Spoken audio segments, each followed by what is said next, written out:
বালিগঞ্জের প্রার্থী হিসেবে নাম ঘোষণা করেও পরে নিশা চট্টোপাধ্যায়ের নাম প্রত্যাহার করে নেন হুমায়ুন কবির। এই নিয়ে হুমায়ুন কবিরের বক্তব্য আপনারা শুনলেন। আর এ প্রসঙ্গে নিশা চট্টোপাধ্যায় তিনি সাংবাদিক বৈঠকে বললেন, আমি মানুষের জন্য কাজ করতে চাই, আমার ব্যক্তিগত ছবি দিয়ে কুৎসা করা হচ্ছে, হিন্দু বলেই বাদ হয়েছি, এমনই মন্তব্য নিশার। ভিডিওটা একটা অজুহাত হচ্ছে। আমি হচ্ছি একটা বেঙ্গলি, নিশা চ্যাটার্জি হিন্দু ব্রাহ্মণ ঘরের মেয়ে। তো ওনারা চাইবে না কখনোই কি আমি মুসলিম দল উনি যে দেখাচ্ছেন যে মুসলিম সাপোর্টার, এটাতেই বোঝা যাচ্ছে যে উনি শুধু মুসলিমকেই সাপোর্ট করছে, শুধু বাবরি মসজিদের জন্য, আর মুসলিমদের নিয়েই সবকিছু তৈরি হচ্ছে।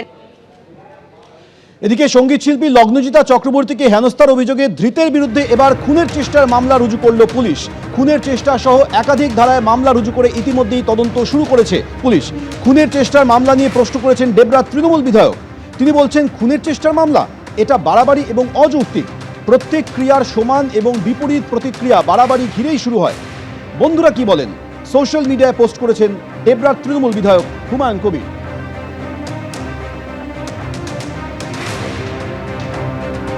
ভগবানপুরে একটি অনুষ্ঠানে গিয়েছিলেন লগ্নজিতা চক্রবর্তী। সেখানে তৃণমূল নেতা মেহবুব মল্লিক তাকে হেনস্থা করেন বলে অভিযোগ। সেই অভিযোগের প্রেক্ষিতে পুলিশ তাকে গ্রেপ্তার করে। আর এবার সেই ধৃতের বিরুদ্ধে খুনের চেষ্টা সহ একাধিক ধারায় মামলা করেছে পুলিশ। কিন্তু সেই মামলা নিয়ে এবার প্রশ্ন তুললেন ডেবরার তৃণমূল বিধায়ক হুমায়ুন কবির। তিনি বলছেন, খুনের চেষ্টার মামলা এটা বাড়াবাড়ি এবং অযৌক্তিক। প্রত্যেক ক্রিয়ার সমান ও বিপরীত প্রতিক্রিয়া বাড়াবাড়ি ঘিরেই হয়। বন্ধুরা কি বলেন, সোশ্যাল মিডিয়া পোস্ট করে এই প্রশ্ন তুলেছেন হুমায়ুন কবির, ডেবরার তৃণমূল বিধায়ক।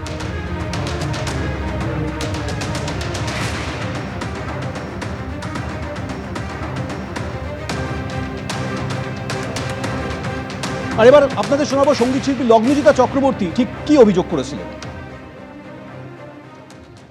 ভদ্রলোকের নাম মেহবুব মল্লিক। আমি কালকে যে স্কুলটায় গেছিলাম, সাউথ পয়েন্ট পাবলিক স্কুল, আমার সাথে যখন এই ঘটনাটা ঘটে তখন স্কুলের লোকেরাই ওনাকে নিয়ে যান এবং স্কুলের লোকেরা ওনার ওপর এত চিৎকার করতে শুরু করেন এবং ওনাকে বোধহয় ক্যাম্পাস থেকে তারপর বার করে দেওয়া হয়, যে উনি তারপরে আর খুব একটা কিছু বলার সুযোগ পেয়েছেন বলে আমি জানি না, এবং আমি তো নেমে এসেছিলাম, সো আমি সত্যিই জানি না।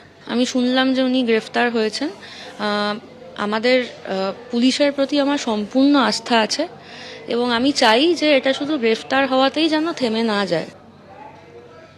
লগ্নজিতা চক্রবর্তীকে হেনস্থার অভিযোগে ধৃতের বিরুদ্ধে খুনের চেষ্টা সহ একাধিক ধারায় মামলা করেছে পুলিশ। আর সেই মামলা নিয়ে প্রশ্ন তুলেছেন ডেবরার তৃণমূল বিধায়ক হুমায়ুন কবির। সেই প্রসঙ্গে বিজেপি নেতা সজল ঘোষ তিনি কি বললেন শুনুন। দুজনেই হুমায়ুন কবির, দুজনেই একই, এবং আগামী নির্বাচনে দুজনে একসঙ্গেই লড়াই করবেন, মানে একই দল থেকে লড়াই করবেন ভারতীয় জনতা পার্টির বিরুদ্ধে। অতএব এর মধ্যে কোনো আমি তারতম্য খুঁজে পাই না।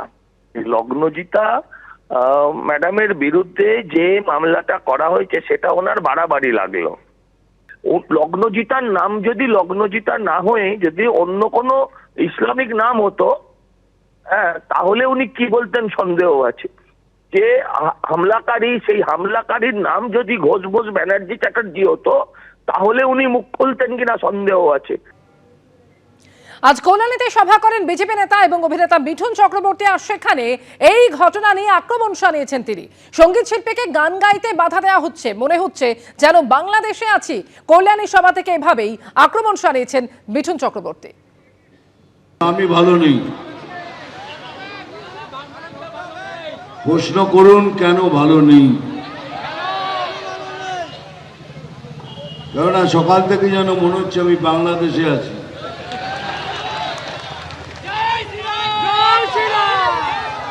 এরকম কি করে হয় বলুন? ওখানে হারমোনিয়াম ভেঙে দিচ্ছে, এখানে একটা বাচ্চা মেয়েকে গান গাইতে দিচ্ছে না।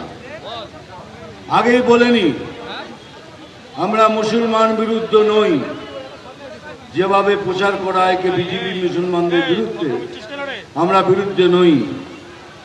যারা ভারতকে ভালোবাসে, যারা এই দেশের মুসলমান, তাদের বিরুদ্ধে নই আমরা, তাদের বিরুদ্ধে নিশ্চয়ই যারা আমাদের দেশে থেকে দেশের ক্ষতি করার চেষ্টা করে।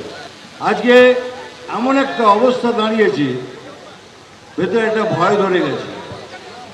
হয়তো কালকে এটা বাংলাদেশ হয়ে যাবে। কারণ এখানকার সরকার প্রতিবাদ করে না, খালি চেল্লায় আমাদের ডেমোক্রেসি নেই, আমাদের বাকরুদ্ধ করে দেওয়া হচ্ছে। বাকরুদ্ধ আমরা করছি না, আপনারা করছেন। কি করে তাহলে এ বাচ্চা মেয়েটাকে গান গাইতে দিলেন না? এখন সনাতনীরা জেগেছে, আর সনাতনী জাগে মানে এই সরকারের শেষ। এই সরকার এইবারে তার পতন হবে হবে হবে। আসছি পরের খবরে। শিলিগুড়িতে গণধর্ষণ কাণ্ডে অভিযুক্তদের সাজা ঘোষণা করল আদালত। 2 অভিযুক্তের 20 বছরের জেল এবং 50,000 টাকা জরিমানা হয়েছে। 2023 সালে টিউশন থেকে ফেরার পথে ছাত্রীকে ধর্ষণের অভিযোগ ওঠে সহপাঠীর বিরুদ্ধে। অভিযোগের ভিত্তিতে 2 সহপাঠীকে গ্রেপ্তার করে মাটিগাড়া থানার পুলিশ। এবার সেই দুজনের 20 বছরের জেল এবং 50,000 টাকা জরিমানা করল আদালত। Gang rape case 376D of the Indian Penal Code।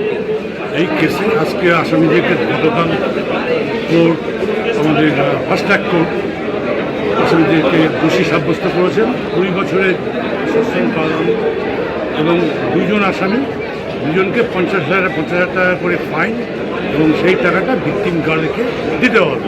ABP আনন্দ, এগিয়ে থাকে, এগিয়ে রাখে।